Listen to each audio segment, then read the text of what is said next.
Hi, we are going to look at graphing cosine functions. So it's going to be a short lesson, but it's also going to be a review of the sine function because we actually do it the exact same way as sine functions, but we have a different graph.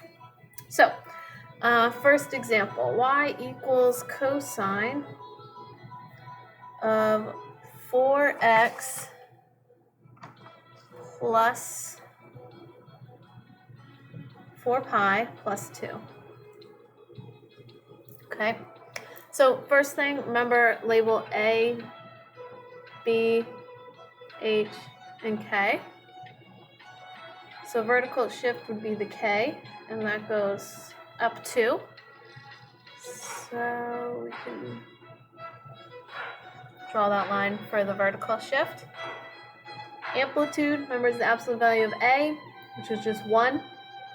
And go up 1 and down 1.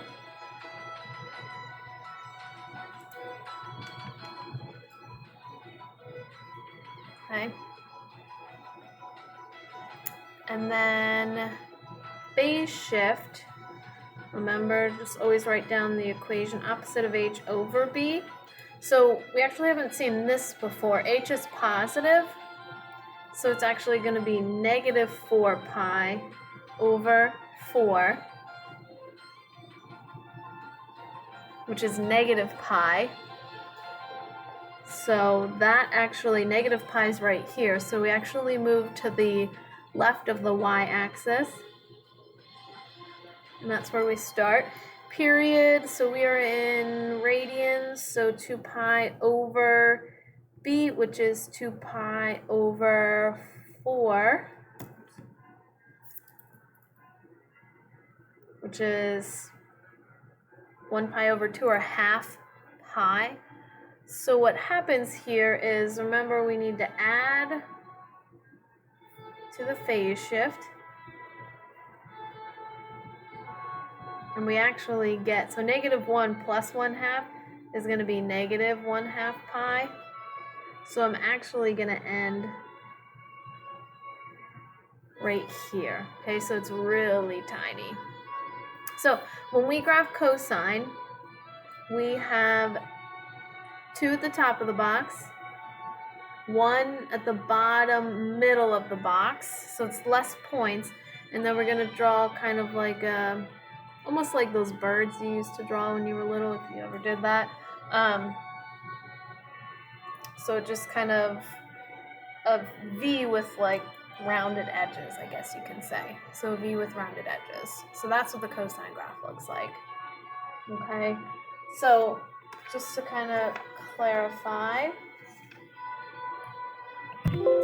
So for cosine versus sine, so cosine is going to look like that, whereas sine, and this is kind of like our new x, sine looks like that. Okay, so those are the two different things. So the only thing different about graphing these two is the final picture in the end. So this one was kind of squished, so it's hard to see, but this is kind of the picture we have, and then this is what sine looks like. Okay, so you can see if I were to keep kind of going down and around like that, so they're both waves, and we can kind of keep going, but it's just we have a section of the wave that we're graphing, like these boxes. Okay, so that's kind of what we're looking at here. All right, so let's try one of these on our own. Y equals 3 cosine x plus pi minus 1. So find all the pieces and graph that on your own.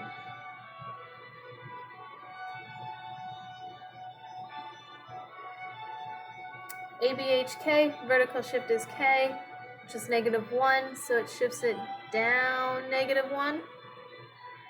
Amplitude is the absolute value of 3, which is just 3, so I count up 1, 2, 3, and I'm actually going to use blue here, so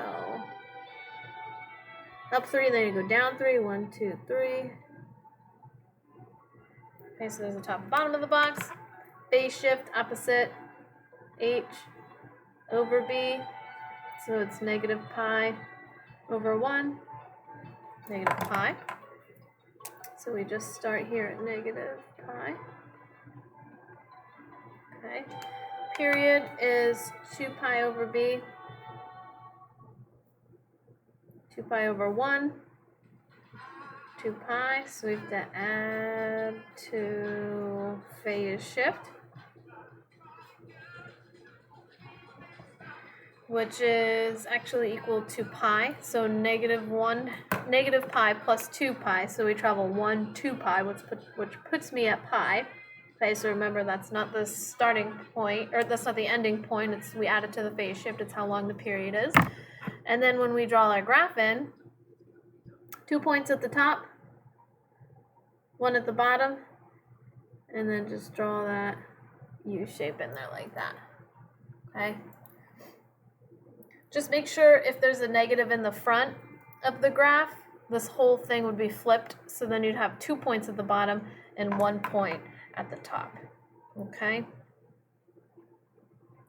So we are going to leave the rest of this for later. So all I wanted to do in this lesson was just cosine functions. They're similar to sine functions. I wanted to take 2 days to do them so that we really understood graphing and transforming the graphs of sine and cosine functions. Please make sure you guys are reaching out if you have any questions on graphing either sine or cosine functions. I can set up personal Zoom meetings if you guys are really struggling. Okay? Have a great day.